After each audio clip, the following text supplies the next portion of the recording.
SSC ২৬ ম্যাথে কম number পাও কারণ তুমি ভুল পদ্ধতিতে ম্যাথ করছো। Welcome to mission GPA 5 episode 2, যেখানে আমরা শিখবো ম্যাথ প্র্যাকটিস করার সময় সবাই যে কমন 5টা ভুল করে। ভুল নাম্বার 1, সূত্র ভালোমতো মুখস্থ না করা। সূত্র ভালোমতো মুখস্থ না করলে অঙ্ক করাটা অনেক স্লো হয়ে যায়। তোমার দিন পার হয়ে যাবে, কিন্তু সূত্র ঠিকমতো অ্যাপ্লাই করতে না পারার কারণে তোমার ম্যাথ করাটাও স্লো হয়ে যাবে। ভুল নাম্বার 2, ঠিকঠাক মতো না বুঝে দেখে দেখে ম্যাথ সলভ করা। এটা লার্নিং না, এটা কপিং এবং মেমোরাইজিং। তাই ঠিকঠাক মতো বুঝে তারপরে ম্যাথ সলভ করো। ভুল নাম্বার 3, অপ্রয়োজনীয় ম্যাথ করা। কাঁচায় না নোয়ালে বাঁশ, পাকলে করে টাস টাস। সবগুলো ম্যাথ করতে হয় যখন ক্লাস 9 এ নতুন নতুন ম্যাথ শিখতেছো তখন। পরীক্ষার আগে এসে সব ম্যাথ করার কোনো প্রয়োজন নাই।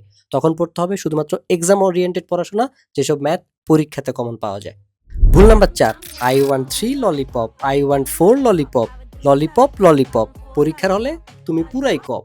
কারণ গান শুনতে শুনতে ম্যাথ করো, এই জন্য পরীক্ষার হলে ওই ললিপপই মাথায় ঘুরে, ম্যাথ আর মনে পড়ে না। ভুল নাম্বার 5, উপরের 4টা ভুল বারবার রিপিট করা। সেম ভুল বারবার করে তুমি কখনো ডিফারেন্ট রেজাল্ট এক্সপেক্ট করতে পারো না। রাইট ট্র্যাকে থেকেই রাইট রেজাল্ট করা যায়, রং ট্র্যাকে থেকে কখনো রাইট রেজাল্ট করা যায় না। তাই ম্যাথে ভালো করতে এই ভুলগুলো অবশ্যই অ্যাভয়েড করবা। Follow us for next episode.